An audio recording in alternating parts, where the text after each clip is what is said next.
पूर्वीचं मूल्यमापन आणि सातत्यपूर्ण सर्वंकष मूल्यमापन यात फरक काय? त्यामध्ये काय होतं, परीक्षा पद्धतीवर जास्त जोर होता.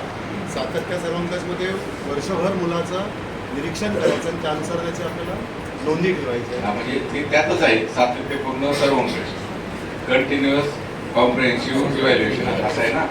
म्हणजे सातत्यपूर्ण सतत करायचे, शाळा सुरू झाल्यापासून अगदी पहिल्या दिवसापासून करायचे. पण त्याच्यामध्ये दोन भाग आहेत, फॉर्मेटिव्ह आणि समेटिव्ह. म्हणजे आकडिक आणि संकलित मूल्यमापन. संकलित मूल्यमापन आपण पूर्वीपासून जे करतो ते संकलित मूल्यमापन, बरोबर ना. आणि ते तुम्ही खूप चांगल्या पद्धतीने करताय. आणि 2010 पासून CC आल्यापासून आपण जे करतो ते आकडिक मूल्यमापन. आकडिक मूल्यमापनाच्या बाबत थोडीशी आपल्याकडे हेळसांड होती. ते नावातच आहे ना, सतत करायचंय सातत्यपूर्ण सर्वंकष.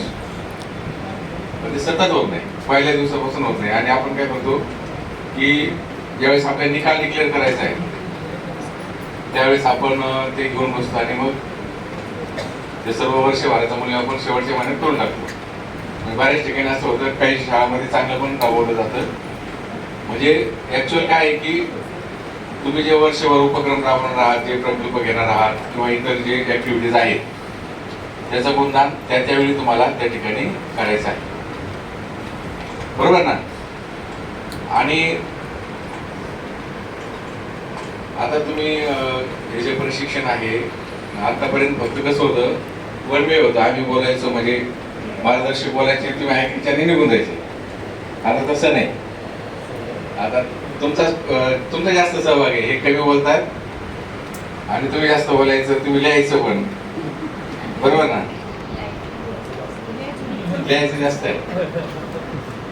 आणि नुसतं लिहायचं नाही तर प्रश्न पण खूप चांगले आहेत. तुम्ही पाहिले असतील, काही झाले पण असतील. मला वाटतं 3रा दिवस आहे ना. तर काही प्रश्नाची उत्तरं लिहिली पण असतील. मी काम का करतो हा एक टॉपिक होता. का करतो काम का करतो म्हणजे शिकवण्याचं काम का करतो, असं मला म्हणायचं. प्रत्येकाचं वेगळं उत्तर असेल. मॅडमला आवड आहे म्हणून करतो. तुम्ही कशाने करता? समाधानासाठी.